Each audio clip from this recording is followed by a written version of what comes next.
Subscribe करें और bell दबाएं ताकि कोई खबर रह न जाए।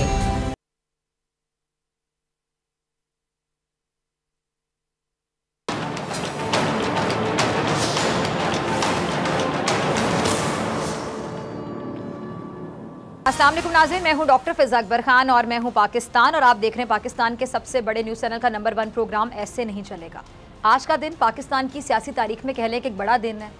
सेनेट में हुकूमती उम्मीदवार हफीज़ शेख की शिकस्त के बाद वज़ीर-ए-आज़म इमरान खान साहब ने फौरी तौर पर आपको पता है कि एक बहुत बड़ा फैसला कर लिया है। वज़ीर-ए-आज़म इमरान खान साहब ने ऐवान से एतमाद का वोट लेने का फैसला किया और इस फैसले को जितना बड़ा फैसला कह दिया जाए मेरे ख्याल से गलत नहीं होगा, पगड़ी करेंगे। अब आगे चलते हैं जी कि ऐसा करके होगा क्या। ऐसा करके वज़ीर-ए-आज़म साहब ने आप कह लें कि अपोजिशन की जो तहरीक अदम एतमाद की बार बार जो धमकी उनकी जानिब से दी जाती है उसका आप कह लें कि एक ही बार गला घोंट दिया, क्योंकि आज जो सेनेट में हुआ आपके सामने है। अब इसके बाद हुकूमत पर दबाव मेरे ख्याल से बहुत ज़्यादा बढ़ गया है, प्रेशर बहुत ज़्यादा बढ़ चुका है, क्योंकि आज सेनेट में आप कह लें कि जीत हो गई पैसे की जीत हो गई। बिल्कुल इसी तरह जैसे कहते हैं ना कि बाप बड़ा ना भैया, सबसे बड़ा रुपया। ये मुहावरा बहुत बार सुना, लेकिन आज आप देख लें कि अमली मुजाहिरा आप सब ने मुझ समेत अपनी आंखों से देख लिया और सेनेट इंतखाबात ने इस मुहावरे को आप कह लें कि हर्फ ब हर्फ दुरुस्त साबित कर दिया। सेनेट इंतखाबात में बड़े बड़े बुर्ज उलट गए। मौलाना फजलुर रहमान साहब के भाई को KPK में शिकस्त हो गई। खैबर पख्तूनख्वा की 11 की 11 नशस्तों पर तहरीक इंसाफ ने मैदान मार लिया। सिंध से पीपल्स पार्टी मैदान मार रही है। बलोचिस्तान में भी बलोचिस्तान अवामी पार्टी की हमायत याफ्ता उम्मीदवार जीत के घोड़े पर सवार, लेकिन सबकी नज़रें इस्लामाबाद के मार्के पर लगी थी जिसमें पीपल्स पार्टी ने मैदान मार लिया। इसी पर बात करेंगे, लेकिन सेनेट इलेक्शन से पहले ये जो धांधली का शोर मचाया गया, उम्मीदवारों की कहने कि मंडी लगने और वोटों की खरीदो फरोख्त की वीडियोज़ भी मंजरे आम पर आ गई। ओपन बैलेट से लेकर खुफिया राय शुमारी से वोट कास्ट करने की तवील तरीन बहस हुई और यहाँ तक कि मामला सुप्रीम कोर्ट को हल कराना पड़ा। फिर तहरीक इंसाफ के अंदर से नाराज़ अरकान मंजरे आम पर आने लगे। सिंध से तहरीक इंसाफ के उम्मीदवारों को अगवा करने की दास्तानें और उनके अगवा ना होने की तरदीद भी रिकॉर्ड का हिस्सा बनी, ऑन रिकॉर्ड। अब सेनेट इंतखाबात से पहले और सेनेट इंतखाबात के बाद की सिचुएशन को अगर देखा जाए तो यकीनी तौर पर यह नहीं कहा जा सकता कि सेनेट इलेक्शन शफाफ हुए। यहाँ जोड़ तोड़ की सियासत का राज रहा, पैसे चले, ज़मीर भी बिके। इमरान खान साहब के शफाफ इलेक्शन कराने की कोशिश आप कह लें कामयाब नहीं हो सकी। अब सेनेट इंतखाबात का सबसे अहम तरीन मार्का कह लें कि जो विफाक का ही था, उसमें तहरीक इंसाफ नाकाम रही। कौमी असम्बली के ऐवान में अक्सरियत रखने वाली तहरीक इंसाफ के उम्मीदवार हफीज़ शेख को शिकस्त का सामना करना पड़ा, जबकि नंबर गेम में कम नंबर रखने वाली PDM के हिमायत याफ्ता उम्मीदवार यूसुफ रज़ा गिलानी बाजी ले गए। हैरानी की बात, और इसका सेहरा साबिक सदर आसिफ अली जरदारी साहब को जाता है, जिन्होंने सेनेट इलेक्शन में आप कह लें कि ऐसी जादू की छड़ी घुमाई कि अक़लियत में होने के बावजूद अपने उम्मीदवार को कामयाब करवा ही लिया। जरदारी साहब आपको पता है मुफाहमत का बादशाह, ना जाने क्या क्या उनको कहा जाता है, कहते हैं बहुत जहन चलता है जरदारी साहब का। अच्छा, जरदारी साहब का क्या कहना है कि जी यूसुफ रज़ा गिलानी साहब को 5 नहीं बल्कि 20 वोटों के फ़र्क से जीतना चाहिए था। ये ज़रा चेक करें, इनका कॉन्फिडेंस चेक करें कि क्या बात कह रहे हैं कि ये अभी तो 5 है, ये तो ज़्यादा थे, ये तो 20 वोटों के फ़र्क से जीतना था, ये तो 5 से जीते। यानी जरदारी साहब के कहने के मुताबिक और भी अरकान थे जो तहरीक इंसाफ के साथ हाथ करना चाहते थे और हाथ करके PDM की हिमायत में वोट डालने के लिए बाकायदा राजी थे, लेकिन PDM की ये जीत भी यकीनी तौर पर बड़ी जीत है। 5 से जीते या 20 से जीते, बात है कि जीता कौन हारा कौन। अब यहाँ हुकूमत की अक्सरियत भी ऑपोजिशन के उम्मीदवार को जीत से नहीं रोक सकी। तहरीक इंसाफ के लिए यकीनी तौर पर यह बहुत बड़ा धचका है, ये बड़ा आप कह लें सेटबैक है। अब पीपल्स पार्टी ने पार्लियामेंट में हम कह सकते हैं कि बड़ा मैदान मारा है और वो पार्लियामेंट के जरिए हुकूमत को एक आखिरी धचका भी लगाने के चक्कर में, जैसे कि जरदारी साहब अपनी ऑपोजिशन जमातों को कहते रहे कि वो कुछ हमसे सीख लें। हुकूमत गिराने का एक आईनी तरीक़ाकार है और उसके ज़रिए से भी हुकूमत को घर भेजा जा सकता है। आपको याद होगा बार बार बिलावल ने भी ऐसा ही कहा, बिलावल के वालिद मोहतरम, उनकी भी ये सोच। अब इसी तरह बिलावल ने भी आपको याद है कि पार्लियामेंट में वज़ीर-ए-आज़म के खिलाफ तहरीक अदम एतमाद की तहरीक लाने का ऐलान किया था और अब वो तहरीक ला सकती है और हुकूमत ख़तरे में आ सकती है। अब दूसरी जानिब हुकूमत का हफीज़ शेख की हार पर मौक़िफ़ क्या है जी? मौक़िफ़ ये कि ऑपोजिशन ने पैसे की गेम चलाई, पैसा चला, ज़मीर बिके। कामयाबी पाई, पैसे चला के लोगों ने ज़मीर बेच के कामयाबी ले ली। और सवाल ये भी यहाँ पे बहुत अहम है कि इस्लामाबाद की ख़वातीन की नशिस्त पर जो तहरीक इंसाफ की फौजिया अरशद साहब हैं, उन्होंने 174 वोट हासिल किए, 174, और इसी विफाक की नशिस्त पर हफीज़ शेख को 164 वोट पड़े। यानी या तो तहरीक इंसाफ के अरकान को हफीज़ शेख से कोई मसला था, या तहरीक इंसाफ के अरकान की नीयत ख़राब हो गई थी। मसला वैसे बहुत से लोगों को इनसे था, आपको पता है, बहुत सी बातें ऐसे सामने आई थी कि लोग इख्तलाफ कर रहे थे, उन्होंने कहा था हम इनको वोट नहीं देंगे। या फिर ज़मीर का सौदा भी आपको पता है 11th आवर पे हो सकता है। ये बात भी हम कह सकते हैं कि दुरुस्त है कि तहरीक इंसाफ के अरकान खुलकर मुखालफत करते रहे, लेकिन ज़मीर फॉर सेल, ये बात आपको पता है। अब डॉक्टर आमिर लियाकत साहब ने, आपको याद है, उन्होंने भी कहा कि हफीज़ शेख को वोट नहीं डालेंगे। उन्होंने भी कहा कि वो उनको वोट नहीं देना चाहते, यानी अलग लोगों ने इनकी मुखालफत की, उन्होंने कहा हम इनको वोट नहीं देंगे। यानी ऐसे लोग भी मंजर आम पर आए जिन्होंने इजहार ख्याल किया कि वो खुलकर मुखालफत करते हैं, वो हफीज़ शेख साहब को वोट नहीं देंगे। लेकिन अंदर खाते बहुत से लोग ऐसे भी होंगे जिन्होंने खुलकर मुखालफत भी नहीं की, लेकिन 11th आवर पर मोमेंट को आप कह लें कि कैश करवाया, अपने ज़मीर फॉर सेल लगा दिए। जब तहरीक इंसाफ की फौजी अरशद को आप सोचें कि 174 वोट पड़ सकते हैं, तो हफीज़ शेख को इतने वोट क्यों नहीं मिले, ये सोचने वाली बात है। लेकिन अब हुकूमत विफाक का मैदान आप कह लें कि हार चुकी है और अपोजिशन जीत चुकी है, और आने वाले दिन भी अब हुकूमत के लिए बहुत मुश्किल। अच्छा, यूसुफ रज़ा गिलानी साहब अपनी जीत के लिए पहले से ही बहुत ज़्यादा पुरुमीद थे। आपको याद होगा कि उनको पूरा यकीन था कि वो जीतेंगे। अब यकीन क्यों था, ये गिलानी साहब बता सकते हैं। क्लिप होगा गिलानी साहब का, ज़रा चलाइएगा। तो देखा व्यूअर्स आपने कि यूसुफ रज़ा गिलानी साहब तो इलेक्शन से पहले ही, इंतखाब से पहले बहुत पुरुमीद थे कि वो जीतेंगे, और जीते भी। यानी जैसा नज़र आ रहा था वो PDM के मुश्तरका उम्मीदवार हैं, इसलिए उनका पलड़ा भारी था। लेकिन उनके लिए एक प्लस पॉइंट पता है क्या था, कि तहरीक इंसाफ के अंदर ही जो हफीज़ शेख साहब हैं उनकी बहुत ज़्यादा मुखालफत हो रही थी। यानी अंदर ही लोग एक पेज पे नहीं थे ना, हफीज़ साहब को पसंद नहीं करते थे बहुत से लोग। अब इसीलिए उनके जीतने के इम्कानात भी ज़्यादा थे गिलानी साहब के, और हुआ भी ऐसे ही कि उनको तहरीक इंसाफ की जानिब से भी वोट नहीं मिले शेख साहब को, और वो इस तरह सेनेटर मुंतखब हो गए गिलानी साहब। अब गिलानी साहब की जीत के आसार उसी वक्त नज़र आ गए थे जब वोटों की दोबारा गिनती की गई थी। गिलानी साहब क्यों पुरुमीद थे, क्योंकि पहले शेख साहब की मुखालफत में बहुत से लोग थे, और तहरीक इंसाफ के अंदर के लोगों ने कह दिया था कि वो हफीज़ शेख साहब को सपोर्ट नहीं करेंगे। तो इस वजह से भी गिलानी साहब का कॉन्फिडेंस आप देख रहे हैं कि इंतखाबात से पहले ही बहुत ज़्यादा पीक पर था, और हुआ भी वो कि वो जीत गए। अच्छा, शाह महमूद कुरैशी साहब के बेटे ज़ैन कुरैशी के एतराज़ पर दोबारा गिनती कराने के बावजूद भी गिलानी साहब कामयाब रहे। यानी हुकूमत को यकीन ही नहीं आया कि वो हार चुकी है। विफाक में हुकूमत को यकीनी तौर पर हजीमत उठाना पड़ी। ऐसा भी लग रहा था कि यूसुफ रज़ा गिलानी के बेटे की जो मुबैना वोट खरीदने की वीडियो सामने आने के बाद गिलानी साहब की मुश्किल में इजाफा हो सकता है, और ऊपर से हुकूमत उनकी नाअहली के लिए इलेक्शन कमीशन में भी गई, लेकिन हुकूमत की दाल ना गली। अलबत्ता यूसुफ रज़ा गिलानी साहब अपनी कुर्सी बचाने में कामयाब ज़रूर हो गए। और तो और अब बिलावल ने भी ऐलान किया है कि वो गिलानी साहब को चेयरमैन सेनेट बनाएंगे, यानी गिलानी साहब की 5 उंगलियां घी में। ये वाला मामला हो सकता है अगर वो चेयरमैन सेनेट मुंतखब हो जाते हैं।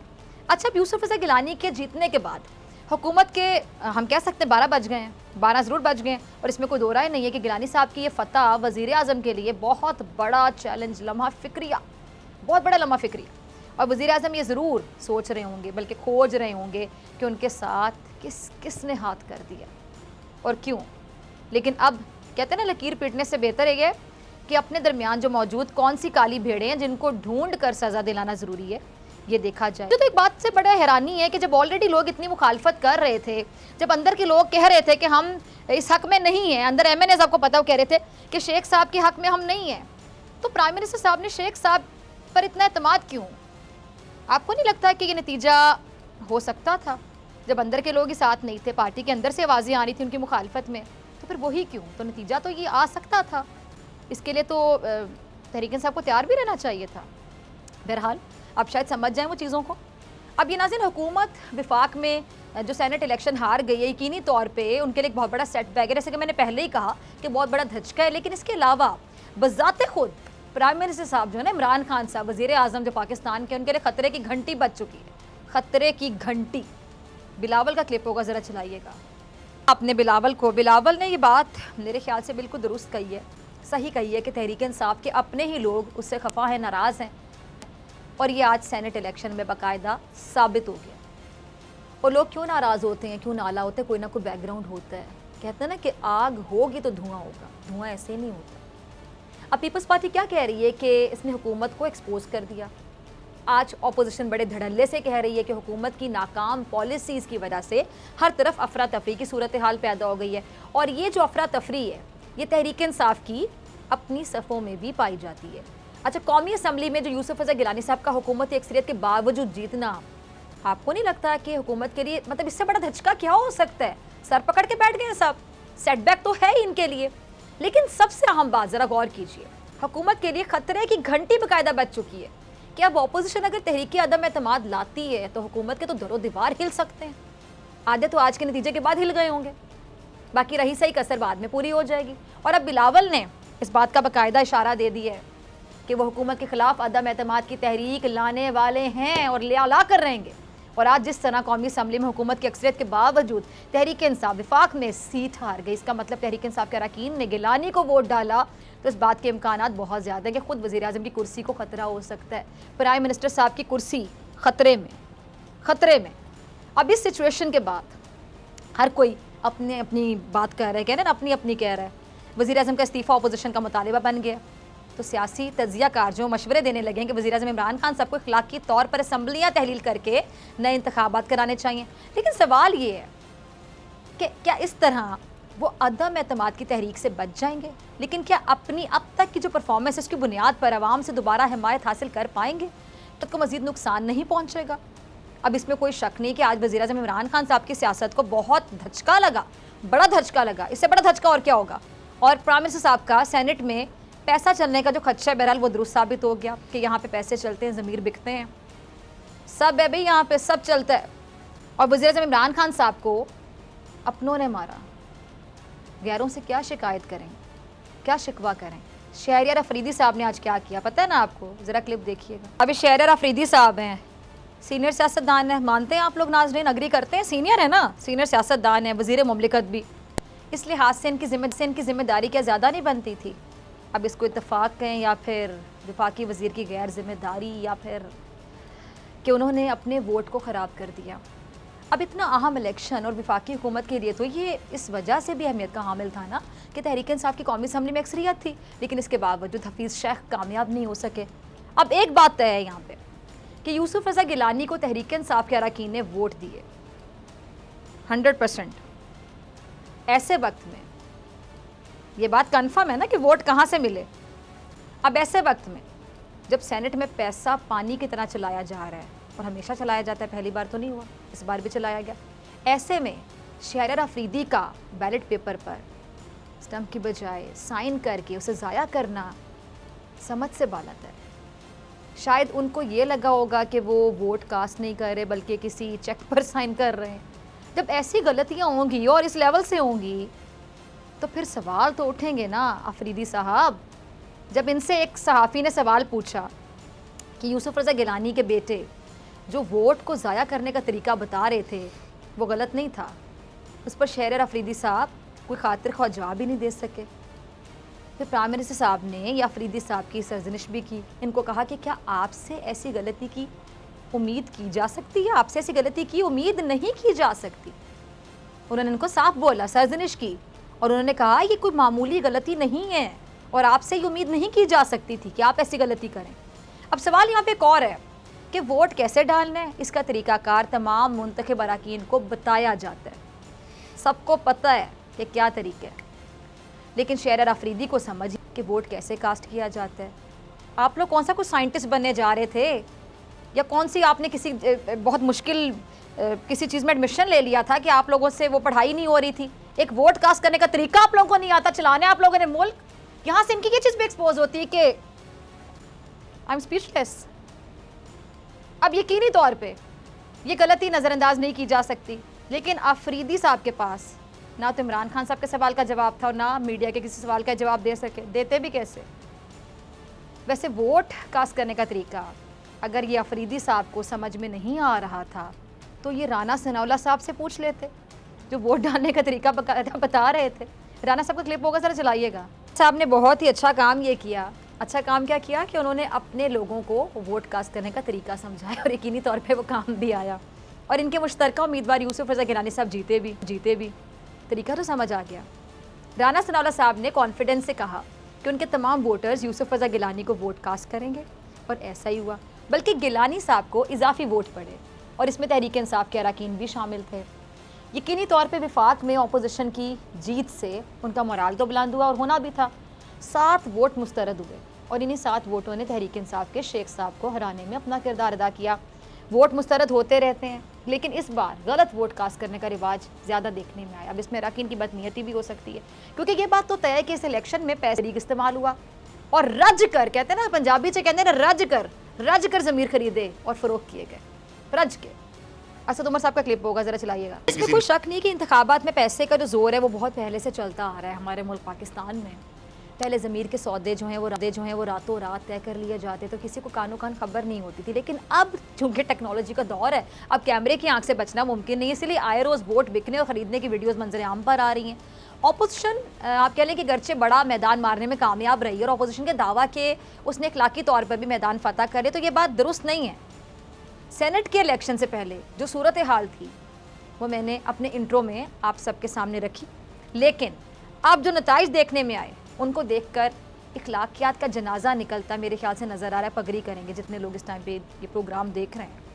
अब जिसके जीतने के इम्कानात नहीं हैं वो जब जीतता नज़र आए और जिसके हारने के इम्कानात थे वो जीत जाए, तो बताएं क्या कहें आप, क्या सोचेंगे आप, क्या राय होगी आप लोगों की।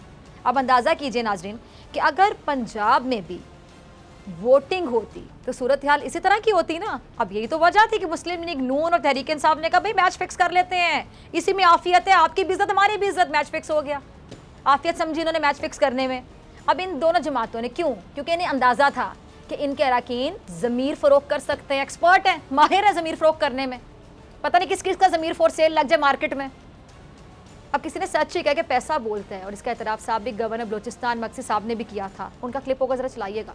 अब ये कोई मामूली आदमी नहीं बल्कि बलोचिस्तान के साबिक गवर्नर है, जो क्या कह रहे हैं आपने सुना, कह रहे हैं कि जी उनके समेत जो पूरी अवाम है, क्या कह रहे हैं वो, कि उनके समेत पूरी अवाम करप्ट है। ये अपने मुंह से इस बात की तस्दीक कर रहे हैं कि वो खुद नामज़द हैं, लेकिन इसके बावजूद वो गवर्नर बने।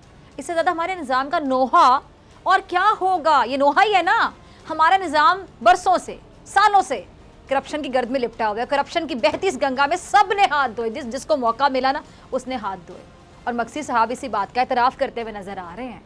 करप्शन के खात्मे के लिए इसकी जड़ों तक जाना ज़रूरी है, लेकिन अफसोस कि अब तक इसकी जो जड़ें हैं वो मजबूत ही रही हैं।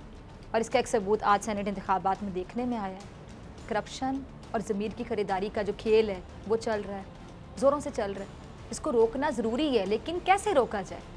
हम सिर्फ ये बात करते हैं रोकना ज़रूरी है, रोकें।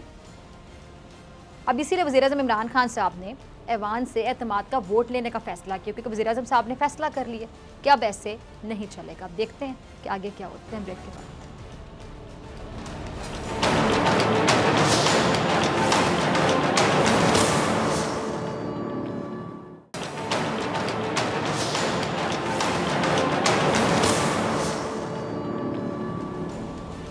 वेलकम बैक नाज़रीन। इस्लामाबाद की 2 नशिस्तों, सिंध असम्बली की 11, खैबर पख्तूनख्वा और बलोचिस्तान असम्बली की 12 नशिस्तों पर उम्मीदवारों की किस्मत का फैसला आज हो गया है।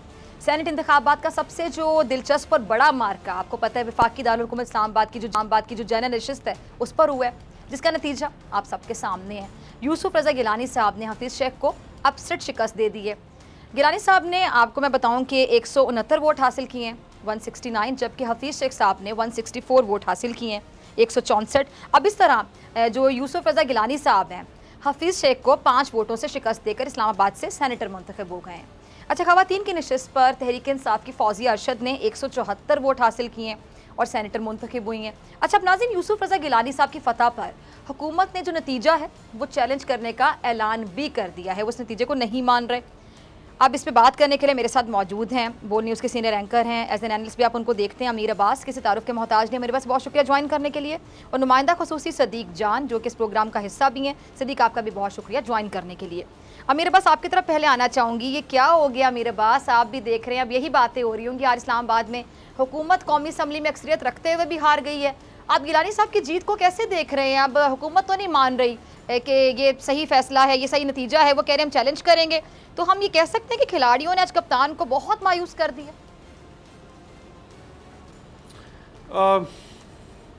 मुझे तो समझ नहीं आ रही कि 180 वोटों वाली पार्टी हार गई है और 160 वोटों वाली पार्टी जीत गई है। यानी झुरलू फिरता है हर इलेक्शन में जी। जो ये झुरलू फिरा है डॉक्टर साहबा, इसकी तो कुछ समझ में नहीं आ रहा कि हुआ क्या है इस दफा। यानी अब एक बात तो कौम को आज बावर हो जानी चाहिए कि ये क्यों सारे मरे जा रहे थे, उतावले हो रहे थे सीक्रेट बैलेटिंग करवाने के लिए।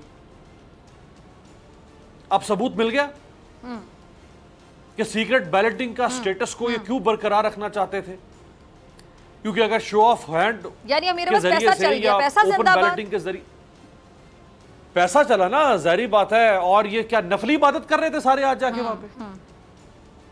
ये कोई किसी दरगाह के ये सारे को मुजावर थे जो वहां बैठे हुए थे ये आज सारी असम्बलियों के अंदर? ये सारा इक्तदार परस्त टोला है, हुकूमत हो या ऑपोजिशन हो। ये जो अब 48 लोग जिन्होंने आज मुंतखब हुए हैं, इनसे पहले जो 1015-20 लोग बैठे थे असम्बलियों के अंदर और सेनेट के अंदर, उन्होंने क्या आपके मुल्क को जो है वो कोई सुरखाब के पर लगा दिए थे कि जो इन नए 48 लोगों ने आके लगा देना है? ये एक प्रिविलेज क्लब है। इस प्रिविलेज क्लब में पहुंचने के लिए ये सर धड़ की बाजी लगाते हैं, पैसा लगाना चाहे पड़े तो पैसा लगाते हैं। जैसे किसी की पाजेब के ऊपर या किसी के ढोलक के ऊपर पैसे निछावर किए जाते हैं, इनको पैसे फेंकने पड़े तो ये पैसे फेंकेंगे। तो ये तो खेल ही गंदा और गंदा धंधा बन चुका हुआ। ये कल जो वीडियोस 2 आ गई, उन वीडियोस के बाद भी अब आपको कोई शक है कि आप घूंघट उठाएंगे तो अंदर से कोई हूर निकलेगी? अंदर तो डायन बैठी हुई है इस निजाम की जो अपने तो बच्चे खाती है। बस 1 मिनट, आपकी बात से अब एक ज़हन में सवाल आता है ना, ठीक है, आपने कहा कि वो वीडियो के बाद तो फिर कोई बात ढकी छुपी रह ही नहीं जाती, सबको पता है कि पैसा चला, आप ये कहना चाह रहे हैं। लेकिन जो विक्ट्री मना रहे हैं, जो उसको फतह करार दे रहे हैं, जो हुकूमत से मुस्ताफ़ी होने के मुतालबे कर रहे हैं, तो फिर इसका मतलब है कि वो वीडियो जो स्कैंडल्स को हल्का ले रहे हैं, वो समझ रहे हैं वो मैटर ही नहीं करती चीज़ें। देखिए ना, वो तो क्या कहेंगे, वो कहेंगे कि जी इमरान खान के लोग हैं, ये इमरान खान के इत्तेहादी लोग हैं। 9 लोगों ने उनका तो एतमाद बढ़ गया ना, वो तो कह रहे हैं हमारा एतमाद बढ़ गया, मतलब वो हुकूमत से मुस्ताफी होने का मुतालिबा कर रहे हैं। एतमाद यही ना, वो कहेंगे कि भाई इमरान खान और उसके इत्तेहादियों ने ज़मीर के मुताबिक वोट दिया है, उन्होंने नहीं वोट दिया इमरान खान को। उनके ज़मीर ने कहा कि हमें वोट देना है। तो भाई तुम्हारा ज़मीर जो है अहम सवाल, वो सीक्रेट बैलेटिंग आपकी इजाजत से सदीक जान को भी शामिल गुफ्तगू कर लूँ मेरे पास, फिर मैं आपकी तरफ दोबारा आती हूँ। अगले सेगमेंट में भी आप दोनों मेरे साथ मौजूद हैं। मैं सदीक आपकी तरफ भी आना चाहूंगी। ये जो ज़मीर वाली बात आपने की, तो ये बात तो फिर हो रही थी ना, इस पर हम जरा आगे डिटेल में बात करते हैं कि अंदर के लोग नाराज तो थे, नाला तो थे। हफीज शेख साहब की मुखालफत भी पहले से कर रहे थे, बहुत से लोगों ने कह दिया था, अल-ऐलान कह रहे थे जी हम नहीं देंगे वोट। तो फिर जो अंदर ये एक नहीं थे, एक पेज पे नहीं थे, ये भी एक बहुत बड़ा लम्हा फिक्रिया है पीटीआई गवर्नमेंट के लिए। पीटीआई वाले अगर सोचें इस बात को।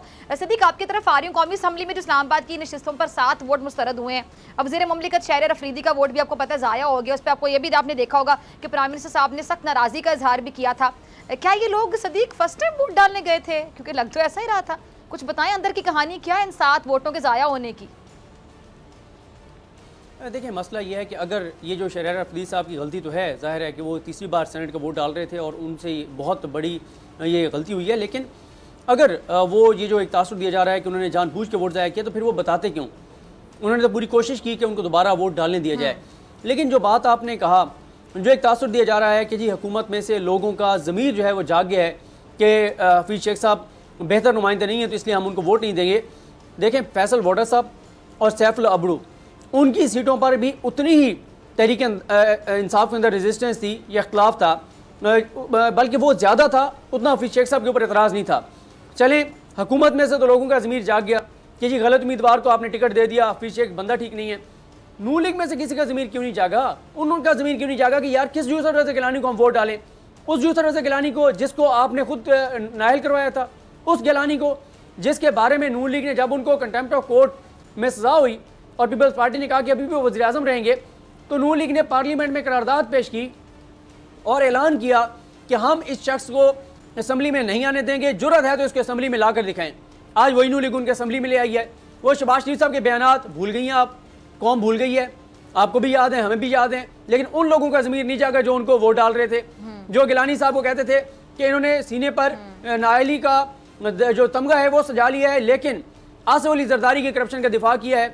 उनको वो याद नहीं आया कि हम किस पीपल्स पार्टी के नुमाइंदे को वोट दे रहे हैं, जिस जरदारी के बारे में ये क्या कहा करते थे कि हमने जो है वो ये इस धरती का नासूर है, और वो जरदारी साहब जो कहते थे कि मैंने नवाज शरीफ को माफ़ किया तो मुझे अल्लाह माफ़ नहीं करेगा, वो शहबाज शरीफ जो कहते थे कि 18 करोड़ कौम को गवाह बना के कहता हूँ, अल्लाह की कसम खा कर कहता हूँ कि इस जरदारी को लाहौर, लाड़काना, कसूर और फलां शहरों की सड़कों पर ना घसीटा तो मेरा नाम शहबाज शरीफ नहीं है। देखें, हम सारा दिन इन्हीं ईवानों में फिरते हैं, लोगों को देखते हैं, ना जहाँ पर ज़मीर है कोई है, ना यहाँ पर कोई किरदार है, यहाँ पर सिर्फ और सिर्फ पैसा है, पैसे पे बिकते हैं। किसी को अगर ज़मीर की बात है तो सुप्रीम कोर्ट ने कहा है कि अगर कोई ज़मीर की आवाज़ पे देना चाहता है डंके की चोट पर देना, नाइली तो नहीं बनती। आइन में कहीं नहीं लिखा हुआ कि अगर आप अपनी पार्टी के उम्मीदवार को सेनेट का वोट नहीं देंगे तो आप डिस्क्वालीफाई हो गए, ये आइन में नहीं लिखा हुआ। आइन प्रोटेक्ट करता है ऐसे लोगों को जो ज़मीर की आवाज़ पे बात करते हैं। कोई ज़मीर नहीं है, कोई किरदार नहीं है, ये सारा पैसे का खेल है। और अगर कोई ये समझ कर ये जो ओवरऑल एक अपोजिशन जो बयानिया बना रही है कि इमरान खान के खिलाफ तहरीक अदम एतमाद थी, अगर इमरान खान के खिलाफ तहरीक अदम एतमाद थी तो फौजी अरशद भी तो इमरान खान की नुमाइंदा थी, उसको क्यों 174 वोट पड़ गया? उसको भी उसके भी खिलाफ जाता ना, इमरान खान के खिलाफ अगर अदम एतमाद था उसके भी खिलाफ वोट पड़ता। सारा पैसा चला। और वीडियोज़ आने के बाद अगर वीडियोज़ ना आती तो इस वक्त हम ये बात कर रहे होते कि हुकूमत अपना अखलाकी जवाज़ बिल्कुल खो चुकी है, बावजूद इसके कि हम ये बात जानते हैं और जानते थे कि पैसा चला है, लेकिन फिर भी हम कह रहे होते हैं कि क्योंकि कोई सबूत नहीं है, ये इमरान खान के लिए बहुत बड़ा सेटबैक है, अखलाकी शिकस्त है। लेकिन उन वीडियोज़ के बाद बिल्कुल ये नहीं कहा जा सकता इमरान खान सीट तो हार गए हैं, लेकिन इमरान खान अपने मौक़िफ़ और अपने बयानिए में जीत गए हैं। ठीक है, अपने मौक़िफ़ और अपने बयानिए में आपको लगता है जीत गए हैं। अब जो चैलेंज करने वाली बात की जा रही, नतीजा चैलेंज किया जाएगा, और अब मेरे पास ये जो वीडियोज़ आ गई हैं इसके बाद तो ज़ाहिर बात है हुकूमत तो चैलेंज करेगी, और जिस तरह कि इमरान खान साहब कहते हैं कि छोड़ूंगा नहीं इनको, तो क्या लगता है कि अब क्या होगा आगे? इमरान खान सिर्फ लकीर पीटेंगे और कुछ नहीं उनको मिलेगा। अगर इमरान खान ने कुछ करना है, इमरान खान का बैगेज ज़रा गिनना शुरू करें आप डॉक्टर साहिबा। इमरान खान का बैगेज, सही, जो बोझ उनकी कमर पे और उनकी कमर झुक रही है उस बोझ से, बैड गवर्नेंस का बैगेज, यू टर्न्स का बैगेज, अपने उसूलों पर समझौते करने का बैगेज। एक ज़िमनी इलेक्शन सिर्फ जीता, 9 में से 1 जीता, 1 चले टाई हो गया, जिस तरह भी हुआ, 7 ज़िमनी इलेक्शन हारने का बैगेज, 2.5 साल से लोकल गवर्नमेंट इलेक्शंस ना करवाने का बैगेज, और chief election commissioner supreme court में खड़ा होकर कहता है कि पंजाब हुकूमत गैर आइनी और गैर कानूनी काम कर रही है मुसलसल 2.5 साल से इलेक्शन ना करवा के। मायूसी का बैगेज, रोज फ्रस्ट्रेशन बढ़ रही है लोगों की, महंगाई का बैगेज, और अब रही सही कसर जो है वो आज आखिरी कील ठोक दिया ये। अब इमरान खान साहब अगर चाहते हैं कि वो जो उनका पॉपुलैरिटी ग्राफ नीचे जा रहा है, उनका जो हीरोइज्म है वो खत्म हो रहा है, अगर वो चाहते हैं कि मैं इसको बचा लूं, मैं मजीद 5-10 साल पाकिस्तानी सियासत में उसी तरह जिंदा रहूं जैसे मैं 2018 से पहले था, तो उनको असम्बलियां तहलील करके उनको मशरूत करना चाहिए आने वाले इलेक्शंस को एक बड़े इस्लाहाती पैकेज के साथ। वो ऐसा निज़ाम का मुतालबा करें रियासत से, सुप्रीम कोर्ट से, बाकी रियासती इदारों से, और वो कहें कि इस गंद के ऊपर अगर बैठ के मुझे ये कुर्सी पे मैं भी बैठा हूं ना, आप भी कुर्सी पे बैठी हैं, सिद्दीक भी कुर्सी पे, तो इस तरह की कुर्सी पे बैठ के, निखट्टू कुर्सी पे बैठ के तो वजारत उज़्मा का कोई फायदा नहीं है ना। उनको मशरूत करना चाहिए अगला इलेक्शन कि इसमें इस्लाहात का पैकेज मुतारिफ करवाया जाए। आपने इंटरिम गवर्नमेंट को बनानी है, साल डेट की, जो भी करना है आपने। अगर आपने इसी घन चक्कर में इसी गंद को काला बात काट रही हूं, मुझे बड़ी तकलीफ होती है, मुझे बड़ी अजीब, अब तो मैं बता नहीं सकती, मैं अल्फाज में भी नहीं बता सकती कि तकलीफ होती है, हैरानी होती है, या बेबसी महसूस होती है, मतलब नो फीलिंग्स, कोई फीलिंग ही नहीं आती, कोई सोच ही नहीं आती जहन में, अजीब सी कैफियत है। और तमाम लोगों की वो कैफियत होगी जो सुनते आ रहे हैं, क्योंकि इमरान खान साहब से नो डाउट इन इट के बहुत से लोगों को उम्मीद थी कि तब्दीली का, उन्होंने दावे इतने ज़्यादा कर दिए ना कि तब्दीली आएगी, फिर मुराद सईद जैसे लोगों ने, इमरान खान आएगा तो 4 दिन में ये कर देगा, 6 दिन में वो कर देगा, 8 महीने में ये कर देगा, 6 महीने में वो कर देगा, टाइम फ्रेम दे दिया जाता था। अब देखें ना, आधे से ज़्यादा टेन्योर गुजर गया। अब आगे जाके आपको पता है कि आखिरी साल तो होते इलेक्शन की तैयारियों में लग जाते हैं, फिर अगला टेन्योर किसको मिलेगा, किसकी हुकूमत आएगी, वो देखा जाएगा। आपको नहीं लगता कि इतनी ज़्यादा मायूसी इसलिए बढ़ गई कि दावे बहुत बड़े थे और परफॉर्मेंस बहुत कम थी, या फिर टीम उतनी अहल नहीं थी? मैं नालायक नहीं कहूंगी, चले ये कह देती हूँ कि उतनी अहल नहीं थी जितने के दावे किए जा रहे थे, क्योंकि टीम को साथ लेके चलना है, इसमें कोई दो राय है ही नहीं। और मतलब आप ये देख लें कि जब देखिए बार बार करप्ट माफिया को पकड़ा जाएगा, एनआरओ नहीं दूंगा, किसी को एनआरओ नहीं मिलेगा, लोग एनआरओ मांग रहे हैं, फिर आपके सामने कि जिसको पकड़ा जाता था पूछगछ की जाती थी, विक्ट्री साइन बना के वो लोग बाहर चले जाते थे, बाइज्जत वो बाहर आ जाते थे कि जी लो हमारे बारे में तो कुछ साबित नहीं हो सका, इन्वेस्टिगेशन होती नहीं थी, नयाब न्याजी गठजोड़ की बातें आपके सामने हैं। यानी किससे लूटी हुई दौलत वापस ले ली 2.5 सालों में? क्या कर लिया? क्या ये मायूसी नहीं है? 20 महीने हमजा शहबाज अंदर रहने के बाद बाहर निकल आया, विक्ट्री का साइन बनाते हुए इमरान खान को चढ़ा के और जुलूस के साथ और फातिहाना अंदाज से पहुंचा है वो रायमंड पैलेस। 17 महीने ख्वाजा साद रफीक और उसका भाई अंदर रह के बाहर आया, मुंह चढ़ाता हुआ इमरान खान के वो वापस गए दोनों भाई। फवाद हसन फवाद 1.25 साल 1.5 साल रह के बाहर आ गए। आज इसहाक डार और अकरम दुरानी साहब के केसेस भी माशाल्लाह खत्म हो गए। तो ये तो अगर यही नामा अमाल क्या होगा इमरान खान के पास 5 साल के बाद? 2.5 साल गुजर गए, क्या नामा अमाल लेकर जाएंगे कि मुझे कोई करने नहीं दे रहा था कुछ? तो अगर आपको कोई करने नहीं दे रहा था कुछ तो फिर आप बैठे क्यों हुए थे? तो करें ना। अब अगर यही दौरा पीटते रहे कि हम तो कर ही नहीं पा रहे, हमें तो सिस्टम करने नहीं दे रहा, हम ये नहीं कर पा रहे। एग्जैक्टली यही तो सवाल है ना कि आप अब यही रोते रहे कि हमें ये नहीं करने दे रहा, ब्यूरोक्रेसी काम नहीं करने दे रही, वो नहीं करने दे रहा, तो आपने सही करना है ना। यही इलेक्शन जो आप हार गए आज, इलेक्शन इस्लामाबाद का इलेक्शन, आप इसी इलेक्शन के कंधे पे बंदूक रखकर गोली चलाएं। अगर आपने इज्जत सादात बचानी है, वो सारी महरूमियां मायूसियां आज इसी इलेक्शन की हार के ऊपर कौम को बताएं कि ये वो निजाम है, मेरे पास 180 सीटें थी, मुझे हरा दिया गया, ये निजाम है, मुझे नहीं चाहिए निजाम ये। ना मैं इस निजाम में रहते हुए ना खुद सुरखुरू होऊंगा ना कौम को सुरखुरू करूंगा। इसी का जवाब बनाकर आज अगर वो असम्बलियां तहरील करें बशर्ते के किसी नए निजाम की शर्त के ऊपर, ये तहरील करके फिर 3 महीने के बाद एक इंटरिम गवर्नमेंट फिर उसी तरह का जो है वो न हियों में न शियों में एक बना के इलेक्शन, तो फिर वापस ये ड्रिल करनी है। अच्छा, असम्बलियां तहरील करने वाली बात बहुत से लोग कर रहे हैं। अमीर अब्बास, आपने बड़ी अहम ये बात अभी की है तहलील वाली, इस पर हम रोशनी डालते हैं, आपसे मजीद मैं जानूंगी ब्रेक के बाद। मुझे कहा जा रहा है सदीक आपकी तरफ भी आने का अहम सवाल है कि जी जहांगीर तरीन साहब की एंट्री के हवाले से कि वो भी इस दफ़ा कुछ नहीं कर पाए, जोड़ तोड़ की सियासत में माहिर हैं वो, इस दफ़ा उनसे भी कुछ नहीं हो सका। ब्रेक के बाद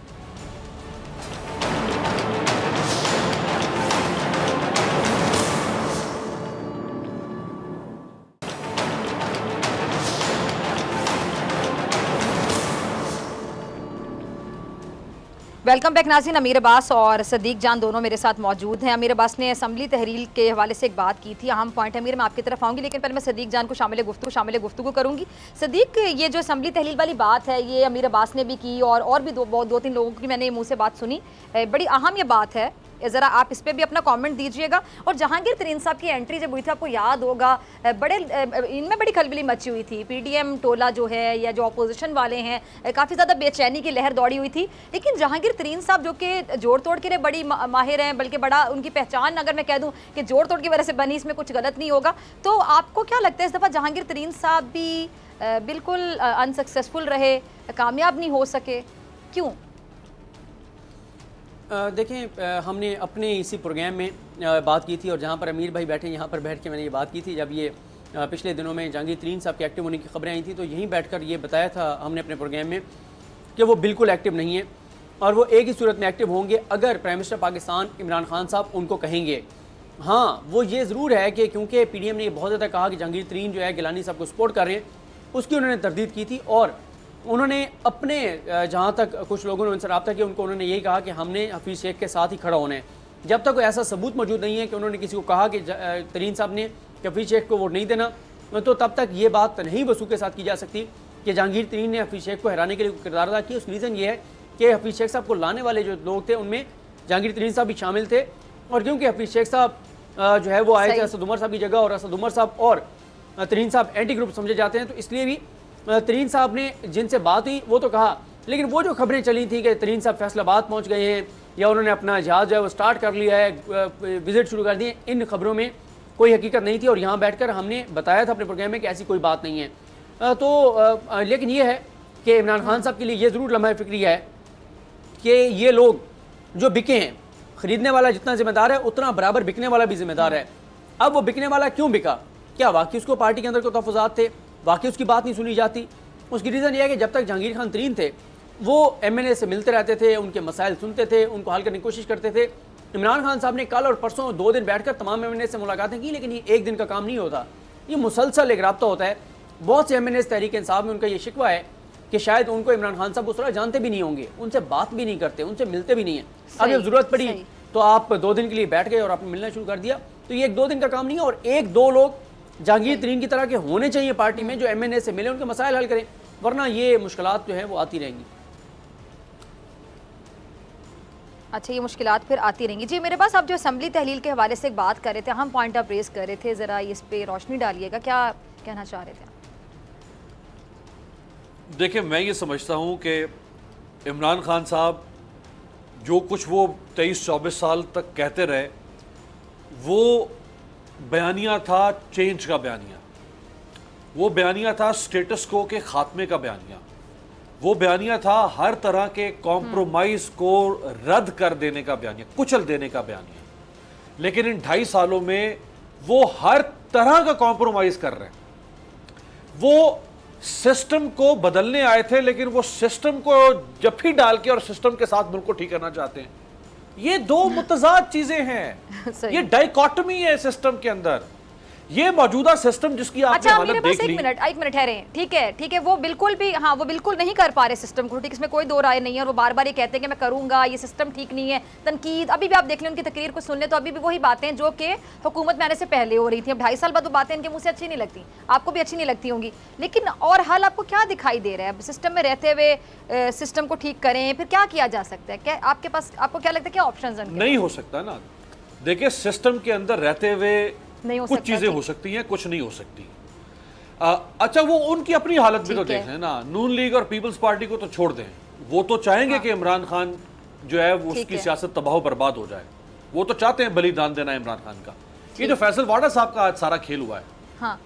ये जिस इमरान खान को हम जानते थे, मेरी जितनी उम्र है, मैंने इमरान खान को जितना पढ़ा है, सुना है, जाना है, देखा है, मुझे तो इमरान खान नजर नहीं आ रहा आज।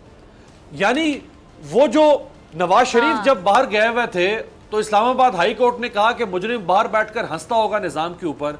आज फैसल वाडा कौमी असम्बली में वोट देकर पहुंच जाता है इस्लामाबाद हाई कोर्ट पर, कहते हैं कि मैं अपना इस्तीफा दे रहा हूं, और फिर इस्लामाबाद हाई कोर्ट भी कह देती कि जनाब इलेक्शन कमीशन जाए। तो ये जो 1.25 साल से इस्लामाबाद हाई कोर्ट में केस चल रहा है, अगर आपने इलेक्शन कमीशन में भेजना था तो फिर इस्लामाबाद हाई कोर्ट 1.25 साल से क्या कौन सा केस सुन रही थी? यही फैसला 1.5 साल में, 1.5 साल भी आ सकता था ना? मेरे जहन में आया, इसी से रिलेटेड, इसी सिचुएशन को देख लें। आपने कहा कि इमरान खान साहब वो इमरान खान साहब नजर नहीं आ रहे जिनको आप जानते थे, जिनके बारे में आपने पढ़ा था। अभी आज की हम एग्जांपल ले लेते हैं कि जी जिस तरह ये हफीज शेख साहब हैं, बहुत से MNS को एतराज़ था उन पर, आपको पता है ललनाल उन्होंने कहा था हम वोट नहीं देंगे, यानी मुखालफत करे थे क्योंकि उनका ये कहने के तहरीक इंसाफ के बाकायदा वो रुकन नहीं है और हम उनको वोट नहीं देंगे। अब ये जो पूरी सिचुएशन सामने थी, क्योंकि बहुत से लोगों को उनकी जो माशी पॉलिसियाँ वो बनाने पे भी इतराज़ था, इमरान खान साहब ने इन बातों की तरफ कान नहीं धरे, कह लें कि इन बातों को अहमियत नहीं दी, और हम कह सकते हैं कि किसी हद तक नतीजे की वजह ये भी हो सकती है। आपको नहीं लगता पैसा चला होगा, लेकिन नतीजे की वजह ये भी तो हो सकती है कि अंदर के लोगों को एतमाद नहीं था, अंदर के लोग जो MNS थे वो उनके खिलाफ थे, खुलकर मुखालफत कर रहे थे, कह रहे थे हम वोट नहीं देंगे। तो आपको नहीं लगता कि इमरान खान साहब की जो डिसीजन पावर है वो भी, मैं ये तो नहीं कहूँगी कि गलत है, लेकिन उस हद तक परफेक्ट साबित नहीं हो रही जितनी एक्सपेक्टेशंस थी?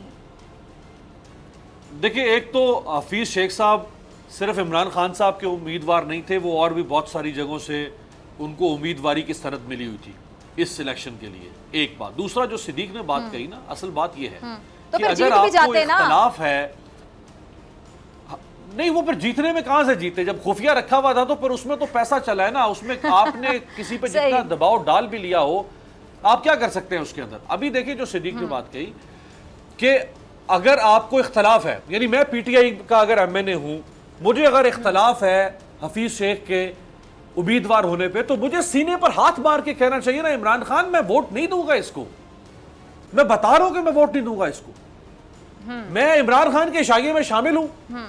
वहां पे कोई 174 के 176 लोग शामिल होते हैं और इमरान खान के सामने हल्फे वफादारी उठाते हैं और बाद में जाके वोट जो है वो 164 निकलते हैं बेचारे के। ये तो बुज़दिली है, ये तो किरदार का घटियापन है, नीचपन है किरदार का। ये तो जमीर फरोशी है। ये कौन सी तर्ज सियासत हुई? अगर आपको इख्तलाफ है तो हिम्मत करें ना, आप एमएनए हैं। जैसे सिद्दीक ने कहा कि आप अगर आप अपनी पार्टी के उम्मीदवार के खिलाफ वोट देते हैं तो इसके ऊपर आपका पार्टी चेयरमैन जो है वो आपके खिलाफ एक्शन नहीं ले सकता है, तो फिर आपको खुल के कहना चाहिए था ना। ठीक है, अच्छा अभी ना, ठीक है सदीक जान, ठीक है सदीक जान, शामिल कुरैशी साहब कह रहे हैं कि जी गिलानी साहब को जिताने के लिए हर तरह का हरबा इस्तेमाल किया गया। अभी हर तरह के हरबे से क्या उनकी मुराद आप ऐसे समझते हैं? और साथ ही साथ आपके बड़े फेवरेट एंकर के प्रोग्राम में जरदारी साहब गुफ्तगू कर रहे थे, आपने शायद सुनी होगी। उनका क्या कहना था कि जी ये वोट जो है ना इससे ज़्यादा आगे पीछे हो सकते थे। कैसे देखते हैं? देखें, एक तो मैं आपको ये बता दूं कि मुझे अभी तक यही लग रहा है कि ये मामला सुप्रीम कोर्ट ऑफ पाकिस्तान में जाएगा। उसकी रीज़न यह है कि सुप्रीम कोर्ट ऑफ पाकिस्तान ने बार बार कहा था कि करप्ट प्रैक्टिसेस को रोका जाए। मुतनासिब नुमाइंदगी की बात हुई, पैसे चलने की बात हुई, इलेक्शन कमीशन ऑफ पाकिस्तान को उनकी आईनी जिम्मेदारियाँ पूरी करने का कहा गया, लेकिन इलेक्शन कमीशन ऑफ पाकिस्तान ने सुप्रीम कोर्ट की राय का एहतराम नहीं किया और सुप्रीम कोर्ट की राय पर अमल नहीं किया। जो सुप्रीम कोर्ट ने कहा था कि टेक्नोलॉजी का इस्तेमाल करें और करप्ट प्रैक्टिसेस को रोकें और अपनी आईनी जिम्मेदारी पूरी करें। तो मुझे तो ये मामला अब सुप्रीम कोर्ट में जाता हुआ नजर आ रहा है। देखते हैं कि अदालत इस हवाले से क्या करती है। बाकी मैंने आपको कहा कि कल वाली वीडियोस के बाद अब पीडीएम वो बयानियाँ नहीं बना सकती कि लोगों ने ज़मीर की आवाज़ पे वोट दिया। पीडीएम ये बयानियाँ नहीं बना सकती कि इमरान खान को लोग छोड़ना चाहते हैं। पीडीएम ये बयानियाँ नहीं बना सकती कि इमरान खान की पार्टी में जो है वो लोग उनसे अलग होना चाहते हैं। लेकिन इमरान खान के लिए बहरहाल ये लम्हा फ़िक्रिया ये ज़रूर है कि कैसे उनके ये लोग बिक गए, क्यों लोगों ने इमरान खान के होते हुए भी किसी और तरफ देखा, किसी और से बात की, किसी और के साथ साजबाज की, किसी और के साथ डील की। इमरान खान के लिए ये बहुत बड़ा सवालिया निशान भी है और लम्हा फ़िक्रिया भी है। सही, ठीक। अच्छा मेरे बस आपका मैं लास्ट कमेंट चाहूँगी। जरदारी साहब, ये मुझे पैनल वाले बता रहे हैं कि जरदारी साहब कह रहे हैं कि तबीयत में मैं बेहतरी महसूस कर रहा हूँ, यानी गिलानी साहब की जीत से चले जरदारी साहब की तबीयत भी बेहतर होगी। इस पर ज़रा कमेंट कर दीजिएगा। साथ ही कह रहे हैं जी ये जो गिलानी साहब है उनको चेयरमैन सेनेट बनाने के लिए फैसला पीडीएम करेगी, क्या कहेंगे? Last comment. देखें, ये आज के सारे जो ताजपोशी है वो तो जरदारी साहब की होनी चाहिए ना। ये सारी गेम तो जरदारी साहब की प्लान की हुई है। यूसुफ रजा गिलानी को उम्मीदवार बनाना, जो वज़ीर आज़म रह चुका हुआ है साबिक, जो स्पीकर कौमी असम्बली। अच्छा वैसे गेम प्लान करने में जरदारी साहब की बड़ी पहचान है, आपको पता है, बड़े स्मार्ट कंसिडर होते हैं जरदारी साहब, आपको पता ही है जी। सियासत की हरूफ तहजी जहाँ पे ख़त्म होती है वहाँ से जरदारी साहब की सियासत शुरू होती है। तो असल में तो जरदारी साहब आज के दुल्हा है ना। ये सारी गेम प्लान तो जरदारी साहब का है। और वैसे अगर जब उनको अदालत बुलाती थी तो वो बीमार होते थे, वो नहीं आ सकते थे कभी भी। हाँ, तो आज गिलानी साहब के जीत के लिए, वोट डालने के लिए वो कराची से आ गए। ठीक है जी, मेरे पास बहुत शुक्रिया। सदीक जान आपका भी बहुत शुक्रिया। और इसी के साथ डॉक्टर फिजा दीजिए इजाज़त। लेकिन जाने से पहले मैं आज भी चीफ जस्टिस पाकिस्तान और मुतल्लिका हुकाम से गुजारिश करूँगी कि चेयरमैन पैमरा जो कि अपने ओहदे का नाजायज़ इस्तेमाल कर रहे हैं, गलत इस्तेमाल कर रहे हैं, अभी ढकी छुपी बात नहीं है, सबको पता है। मैं आज भी रिक्वेस्ट करूंगी कि चेयरमैन पैमरा को इस कुर्सी से, इस ओहदे से हटाया जाए और किसी अहल शख्स को इस ओहदे पर, इस कुर्सी पर बिठाया जाए। चीफ जस्टिस पाकिस्तान से, मुतल्लिका हुकाम से आज भी मेरी गुजारिश है। इसी के साथ डॉक्टर फिजा अकबर खान को दीजिए इजाज़त। साथ में मुलाकात होगी इंशाल्लाह कल सेम टाइम सेम चैनल। अगर ज़िंदगी ने वफा की दुआओं में याद रखेगा, अपने प्यारों का बहुत ख्याल रखिएगा। अल्लाह हाफ़िज़।